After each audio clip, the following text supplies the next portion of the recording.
quand même quelques mots pour vous expliquer comment ce projet s'inscrit dans la démarche label Secret de Fabrique et d'une façon très très générale comment il a été réalisé et mis en œuvre par la communauté de communes du Moyen Verdon. Tout d'abord, comme l'a dit Alain Delceau, donc ce bâtiment était un bâtiment privé, il appartenait à une personne privée de la commune, M. Ernest Doll et sa famille. Et c'est la commune de Lamure-Argence qui l'a racheté avec le soutien financier du conseil régional il y a quelques années, en 2010. Et ensuite, donc, ce bâtiment a été mis à disposition de la communauté de communes du Moyen Verdon, qui aujourd'hui prend en charge les indemnités d'emprunt réalisées à cette époque-là, et qui est donc maître d'ouvrage des travaux que vous allez pouvoir voir. Alors, ces travaux sont relativement importants, puisque c'est un investissement de l'ordre d'1 million d'euros qui a été réalisé. Il y a une prochaine tranche qui est à nouveau envisagée pour achever la réalisation de l'ensemble du programme muséographique et l'ouverture de l'ensemble du site, qui sera de l'ordre de 600 000 euros, qui viendront donc compléter cet investissement initial. Alors, je crois qu'il est important de signaler qu'on a été très très largement soutenu financièrement, à la fois par le conseil régional pour réaliser ces travaux et par l'Europe, dans le cadre des fonds européens FEDER. Voilà, qui ont permis de financer une grande partie de ce projet-là. Et quelque chose qui est important à savoir, parce que le label Secret de Fabrique a pour objectif, Thomas en parlera, de mettre en réseau plusieurs sites de la même nature, même si ce n'est pas les mêmes types d'activités qui étaient pratiquées, mais autour du tourisme industriel, autour des savoir-faire, des faire savoir. C'est l'objectif du label. Et tout ça a été conduit dans le cadre d'une entente intercommunale, c'est-à-dire que les 5 communautés de communes du territoire du pays se sont associées dans le cadre de cette entente pour décider des investissements à réaliser, comment ça va être fait, qui les finance, etc.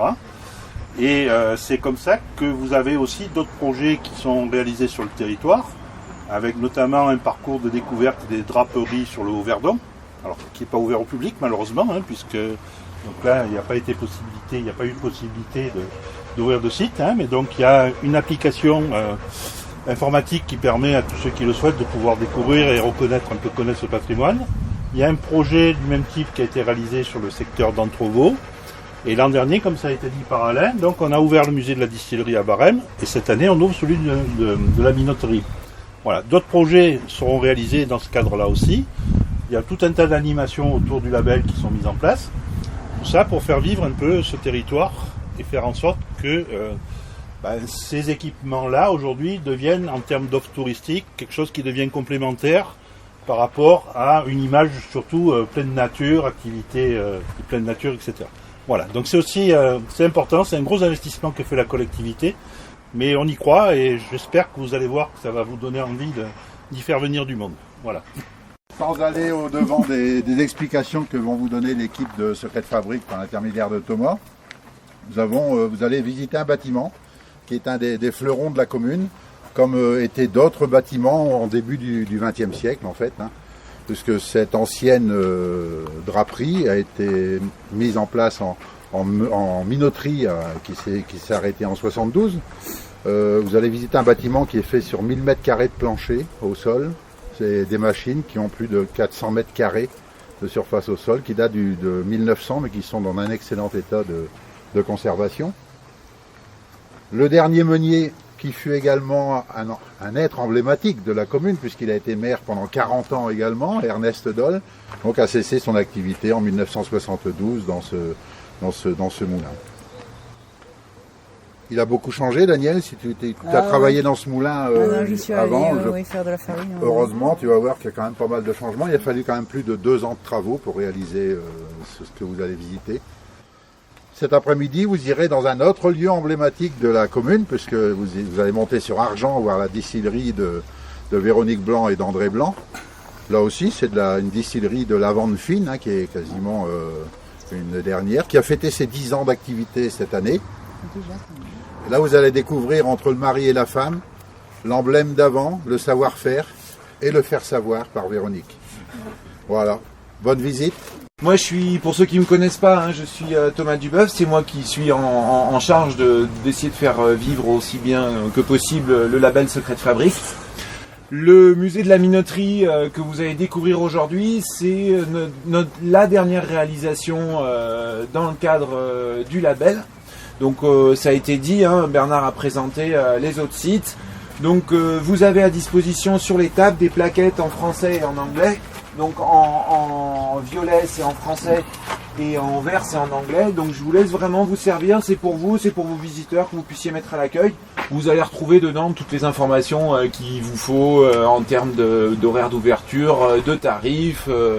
Voilà, on accueille sur les deux musées, on accueille aussi les groupes toute l'année sur réservation. Juste pour vous dire quand même que ici on est au bord de l'Issole, qui a joué un vrai rôle dans le développement de cette petite industrie ici.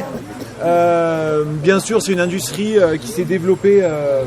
C'était une draperie en fait à l'origine, à partir de la fin 1826-1827. Ça a d'abord été une draperie montée par la famille Pascal, draperie qui utilisait la force de l'eau fournie par l'Issole. Alors en fait, la zone est relativement propice parce qu'on est très proche du Verdon, mais on n'est pas très loin de la confluence. Et en même temps, il était beaucoup plus facile de prendre l'eau sur l'Issole que sur le Verdon, qui avait un cours d'eau beaucoup moins domptable, on va dire, lié à des crues et des choses comme ça. L'Issole y est quand même beaucoup moins soumise. Donc le Verdon, il y a des prises d'eau sur le Verdon, mais c'était quand même plus pour l'irrigation et pour les champs. Et c'est quand même moins propice au développement de l'industrie. Donc c'est pour ça que sur ce secteur-là, s'est développée toute une petite industrie depuis très longtemps. On a retrouvé plus ou moins le long du canal derrière, dès le 17e, 18e, des moulins ici. La draperie, donc ce bâtiment, une première partie de ce bâtiment, pour la partie la plus ancienne, donc c'est 1827. Et ensuite, s'est développé un certain nombre d'activités autour de cette force motrice. Donc derrière vous, vous avez une usine de pâtes qui a fonctionné dans les années 50. Et tout au fond là-bas, on avait une limacière, c'est-à-dire de la mise en conserve d'escargots. Et extrêmement verticale. Toutes les machines vont se trouver à l'aplomb de cet arbre de transmission sur 3 niveaux. Et le transfert de cette énergie va se faire par des courants en cuir comme celle-ci, qui vont être relayés d'étage en étage et de machine en machine. Donc l'énergie est transmise comme ça, et la matière va transiter, va faire très nombreux allers-retours, qu'elle soit sous forme de grains ou sous forme de farine à ces différentes étapes de fabrication. Les circulations verticales vont se faire grâce aux courroies à godets que vous voyez derrière vous là-bas. Donc ça c'est une courroie à godets. C'est installé dans ce qu'on appelle un élévateur. Donc c'est ça, il y a la courroie qui passe de chaque côté, il y a une poulie en dessous. Donc ça récupère la matière, ça la monte à l'étage supérieur. La redescente se fait par gravité. Et quand on a besoin, quand le meunier avait besoin de faire transiter la matière sur un plan horizontal, il utilisait une vis sans fin. On devra en découvrir aussi au cours de notre visite.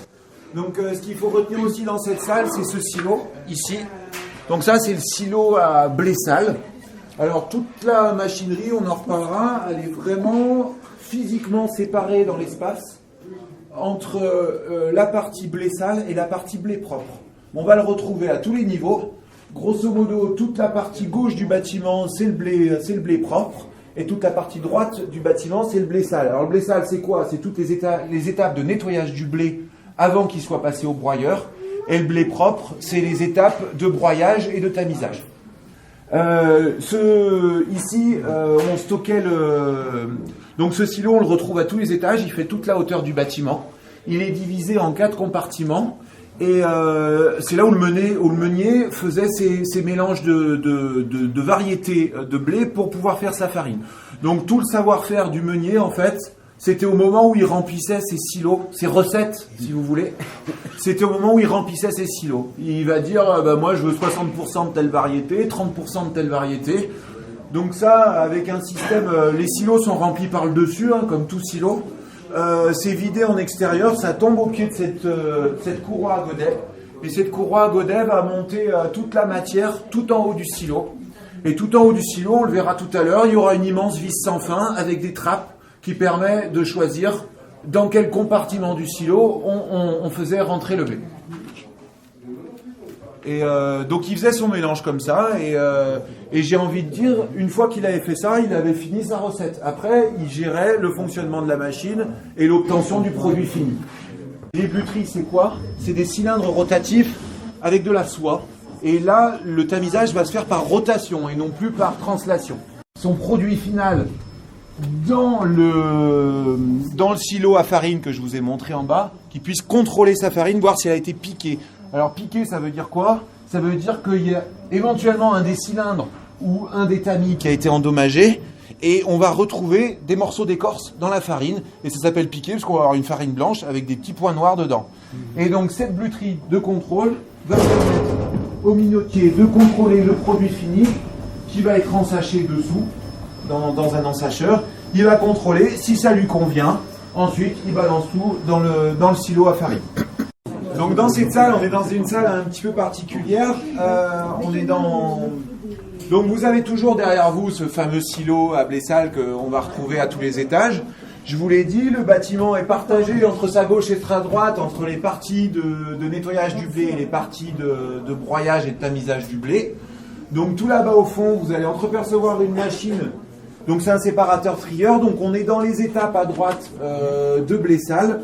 De nettoyage du blé. Il faut savoir que ces étapes, elles ne sont pas du tout dans un ordre logique, dans le sens où la matière faisait énormément d'allers-retours entre les différents étages. Donc pour vous situer rapidement, je vous remontrerai les machines au fur et à mesure, mais grosso modo, la première étape de nettoyage du blé, le blé va passer à l'étage au-dessus dans ce qu'on appelle une épointeuse. Donc une épointeuse, c'est un brossage, c'est un lavage rotatif à sec par brossage. Ensuite, le blé il va tomber à cet étage-là dans ce fameux tarare ou séparateur trieur, c'est une succession de grilles avec des trous de plus en plus petits. Ça va faire un mouvement, une espèce de mouvement horizontal de translation. Et le grain de blé et les impuretés vont être bloqués au fur et à mesure et le grain de blé va continuer à descendre. Et enfin, dernière étape de nettoyage, ça sera à l'étage que j'ai raté, on va y retourner,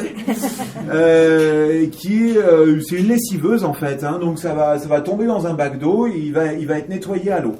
Il va être projeté contre un cylindre métallique perforé, le blé va être projeté et nettoyé comme ça. Et ça va être la dernière étape de nettoyage. Après cette étape-là, il sera mis en sac, je vous montrerai en bas, on voit très bien. Et le lien entre blé propre et blé sale, il se fait uniquement à ce moment-là et il se fait à dos d'homme. C'est-à-dire que le blé va faire le meunier, le minotier va faire patienter son blé lavé et mouillé en sac pendant 24 heures. Et ensuite, il va le balancer dans un silo et à partir de là, le blé sera dans la phase de blé propre et il va partir dans le premier broyeur. On découvrira les broyeurs en bas. On appelait un moulin à repasse. C'est-à-dire, le blé était jeté dans un premier broyeur, il y en avait 16 exactement, les verras en bas. Le blé était jeté dans un premier broyeur, il partait une première fois se faire tamiser dans un blanchisteur. Ensuite, donc les différents types d'épaisseurs de farine ou de semoule étaient séparés et c'était lancé dans le deuxième broyeur. Et ainsi de suite, ça repassait dans une bluterie, troisième broyeur, ça repassait dans une bluterie, quatrième broyeur, et ça c'était fait 16 fois. Et donc 16 fois, le blé fait l'aller-retour entre les broyeurs qui sont en dessous et les bluteries et planchisteurs qui sont au-dessus. Et dans cette salle-là, à l'époque où c'était un moulin à repasse, le transfert entre les étapes de tamisage et les étapes de broyage se faisait à dos d'homme. C'est-à-dire que là, on a très nombreux ensacheurs, tout ça, ça sort des bluteries, des planchisteurs. C'est une espèce de forêt ici, en fait. Et à chaque passage après le broyeur, c'était trié en différentes grosseurs. Ça, c'était ensaché et le meunier à dos d'homme lançait dans le broyeur suivant. Donc ça, par exemple, c'est un trappe pour le broyeur. Ça, c'est une trappe pour un autre broyeur. Et là, on est au-dessus des broyeurs. Et à dos d'homme, il reversait dedans. Donc vous imaginez que c'était un travail colossal. Et à partir des années 50, ce travail a été automatisé. Et c'est à partir des années 50 où ce moulin, qui est ce qu'on appelait un moulin à repasse, n'était plus un moulin à repasse. Ah, par contre, moi je reste stupéfait que 25 chevaux entraînent tout ça. T'as rien que les frottements de ça, t'imagines? Rien que pour le faire retourner à vide. Rien qu'à vide, le frottement, ça doit bouffer je sais pas combien de chevaux. C'est ça, c'est pour ça que je te disais, à mon avis, une fois que c'était lancé, ouais. Tu vois, il l'arrêtait plus. Ouais. Mais bon, 25 chevaux pour entraîner tout ça et faire de la farine avec 6 broyeurs. C'est difficile à évaluer. Oui, mais bon. Chaque minoterie avait 3 jeux de broyeurs. Un jeu de broyeur qui était dans la machinerie, un jeu de broyeur qui était en secours, qu'on a retrouvé sur le site, que vous pourrez toucher pour voir les différences de rainurage, qui sera juste là sur votre gauche en ressortant. Et il y avait un jeu de broyeur chez le fabricant qui se faisait re-rainurer, entre guillemets. Je ne sais pas si c'est très français ce que je dis. Oui, tout à fait. C'est un fabricant suisse d'Averio qui a beaucoup sévi dans les minoteries de la région PACA à cette époque-là. Le bois, c'est du pin noir d'Autriche, il me semble. Je ne voudrais pas dire de bêtises, mais je crois avoir entendu ça. Ça tourne et ça fait sonner une petite sonnette. La fréquence du tintement de la sonnette va donner l'allure du moulin au minotier. Si ça va trop vite, il faut qu'il réagisse pour pas qu'il y ait de bourrage, qui est vraiment la crainte du minotier, c'est un bourrage dans sa machinerie. Si ça va pas assez vite, il faut qu'il rajoute de l'eau. Pour pas endommager la machinerie également. S'il y a un problème, il a cette espèce de poignée que vous voyez là, cette barre en fer. En fait, cette barre en fer, elle est directement reliée à la courroie principale qu'il y a entre la turbine et l'arbre de transmission.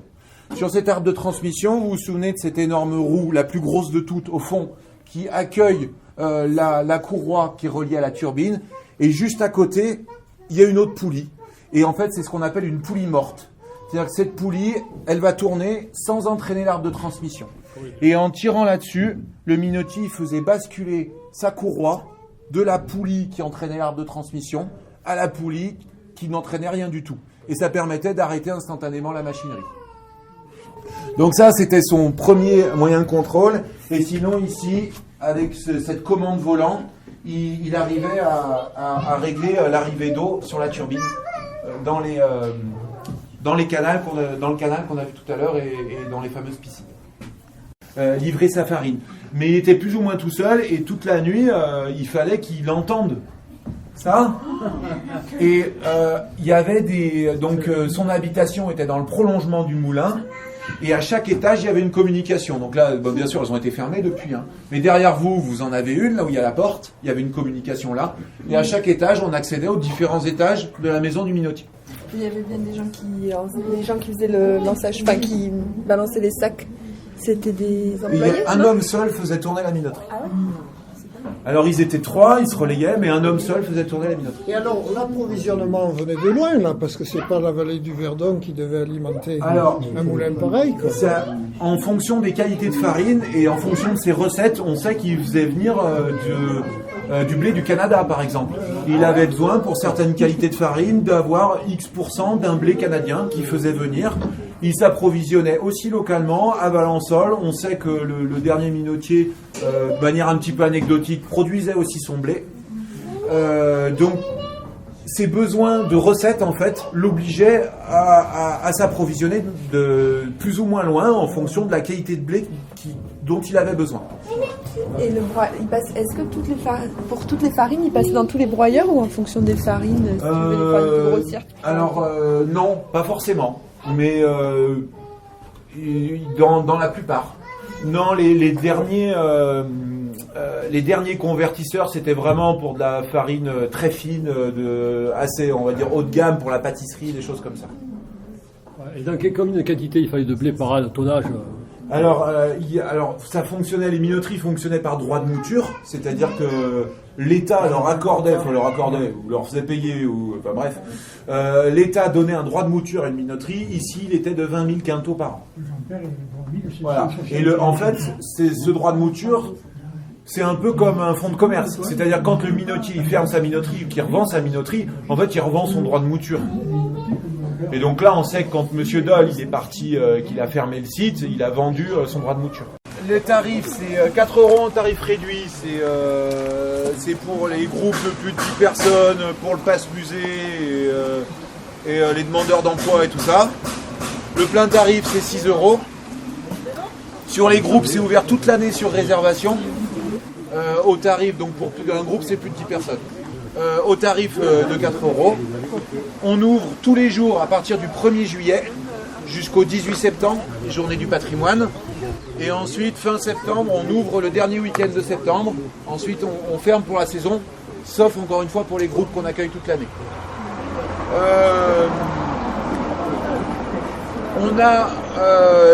Il y aura en juillet-août 3 demi-journées de visite guidée par semaine, au même tarif. Les gens, s'ils arrivent à 2 et qu'il n'y a que 2 personnes, on part en visite guidée avec les 2 personnes.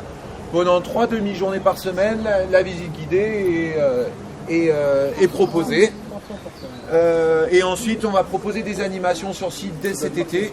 On va proposer les petits déj de la minoterie et les goûters de la minoterie sur 2 demi-journées. Et donc là, l'idée sur les petits déj, ça va être un accueil café, faire une recette à partir du grain de blé. On va vous faire moudre du grain et tamiser, produire sa farine et produire un gâteau à partir de la farine. Voilà, tout ça accompagné d'un petit coup à boire, d'un coup de café. Vous pourrez déguster vos productions. Et à peu près le même principe pour les goûters de la minoterie.